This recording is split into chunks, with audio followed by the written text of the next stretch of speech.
Do you remember when Kirby Smart told his team that they were going to have to win one moment at a time? Take the game one moment at a time. That clip is resurfacing from last season, from the 2023 football season, week 3, when Georgia is down 14-3 against South Carolina at halftime. And, you know, heading into the season and heading into that week, everybody knew that that was going to be Georgia's first test that was outside of a UT Martin type of team, right? First test of the year, first SEC game of the year, first Power 5 game of the year. And, you know, the projection is that Georgia's going to win pretty soundly. Even though the South Carolina team had a little bit more hype, the South Carolina team, you know, was thought to be a better version. Georgia's down 14-3 at halftime, and it's surprising. And when you're a leader like Kirby in a room full of people that are really good at something, that are excellent at something, that are the best at something, which is what they were with Georgia, a bunch of 4- and 5-star players, a bunch of national champion players, some of them back-to-back national championship players. What do you tell that group of people when they're getting, you know, they're getting their butts kicked by South Carolina, by a team that's not as good as them? What do you tell that group of people? Well, he decided to tell them that they had to win one moment at a time. And I think that that's going to have to be a theme for the 2024 Georgia Bulldogs. It's often in the games against the South Carolinas of the world, against the Missouris of the world, the Kent States, the Georgia Techs, where I almost feel like I learn more about Georgia. Sometimes that can be the case. And you can learn about a team every single game that it plays. You can learn about a program after every single game that it plays. But I feel that I learned some of the biggest lessons in the games against opponents that they are definitely supposed to win. You could take away lessons from the Oregon game 2 years ago. What was my takeaway from that game? It was that, holy crap, Georgia's offense is really good, and this team's going to beat the crap out of a lot of teams. You know, but then you go to the Missouri game in 2022, and what did it teach us? That this Georgia team, that Georgia team wasn't perfect, but it was capable of fighting out of a really bad situation and getting out of a bad situation and winning in big moments, winning those moments in the fourth quarter, winning moments right before halftime. That's what I learned about that Georgia team in 2022. And there's going to be a game at some point this year, I'm sure, where Georgia's going to be required to win some moments to win the football game or lose the football game, right? It's going to happen at some. Georgia losing is going to happen in the regular season, is going to happen at some point. Maybe it's this year, maybe it's not.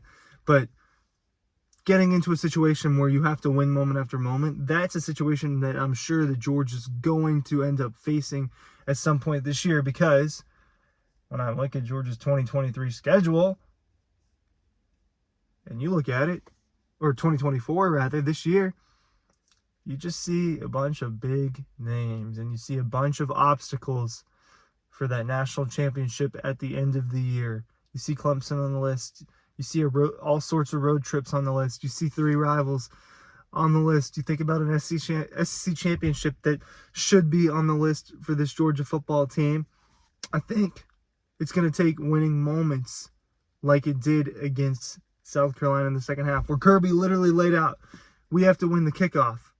Then we have to win the first play. We have to win the first drive. Georgia's going to have to take it. And don't you know, misstrew my words. Georgia's been doing this. Georgia's model and Kirby Smart's model for success has been to win one thing at a time, and to remember what Jake Fromm used to say a lot, and what George used to say a lot back when he was a starting quarterback. And I think that 2017 season, keep the main thing, keep chopping wood. Well, the first moment is not even in the season. The first moment is going to have to be, once again, fighting off the field issues that Georgia has with the driving. It's going to start with that, and they're going to have to win that moment. And whatever needs to happen with that, I don't know.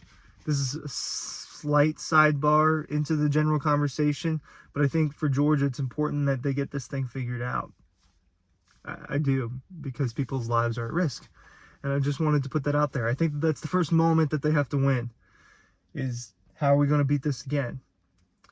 Then it's going to SEC Media Days. How are we, what message are we going to put out there at SEC Media Days? What message is it that, for Kirby, does he want the team to have?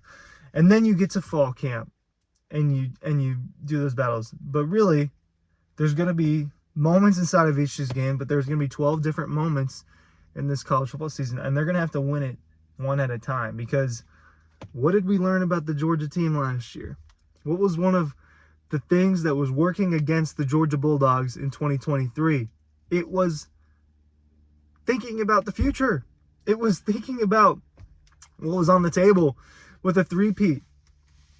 You cannot tell me that a three-peat was not in the back of some of these kids' minds, that it wasn't in the back of Carson Beck's mind that there's pressure to win a national championship, and that's not going to go away. That's not going to go away, but the way that it existed last year, where they had an opportunity to win 3 in a row, that's gone. And I do think that that was a major distraction throughout the course of the year. And if it really wasn't a true distraction within the program, was right around it, because that's all the fan base cared about. And I don't blame them. I don't think there's anything wrong with that. At Kentucky, it's going to face its own challenges. You're dealing with Brock Vandegrift. And then at Alabama, this season is like a bunch of seasons. There's literally like 3 seasons in this season. Break it up into September. And we're throwing Clemson in there. I know it's August 31st. Clemson, it's a big neutral site game. All right, I don't think it's going to be a close game, but it's a big neutral site game. Tennessee Tech, throwaway, whatever. But are they going to have moments in that game? At Kentucky, at Alabama. That's Georgia's September. That's a whole gauntlet in itself. Having to go on. You play one game at home, and it's against Tennessee Tech. October, right? So the next gauntlet. So I'm going to clump in the Florida game with that one, because there's 12 games. You could break it into 3. Auburn, Mississippi State, at Texas, and then going down to Jacksonville playing Florida.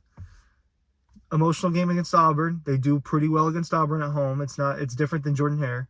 Mississippi State, another conference game. At Texas, what I think is possibly and probably the biggest regular season game of the entire college football season. And then you got to follow that up with Florida. Then the last third of the season, at Ole Miss versus Tennessee versus UMass and versus Texas Tech. Which one's the most challenging? Seriously, which third's the most challenging? Is it the last one when you're beat up already and you got to go to Ole Miss, you got to play Tennessee, who might be really good? Jury's still out on that. Georgia Tech's improving. It's a Friday night game. It's different. Is it that? Is it opening up with Clemson and having to end it with Alabama? Is it that first tier? Or is it the middle one where you're in the brunt of everything and you've got to play probably the best opponent that you got to play all year, and you got to play the Florida Gators? So to me, that message from Kirby Smart when they were playing South Carolina, it was halftime, and you see Jamon Dumas-Johnson, who's no longer with the team, stepping up as leader. You see Cedric Van Pran, you see Javon Bullard, all of them. The leader in the group, in the room full of really spectacular people and leaders, said that they had to win a moment at a time, and that's what they ended up doing against South Carolina in the second half. And I think that that's going to have to be the formula for this season, because it is a gauntlet. And it's important that they win 1 week at a time, win one at a time, win one play at a time. I think you're going to get that coach speak from Kirby a little bit extra this year. Thanks for watching.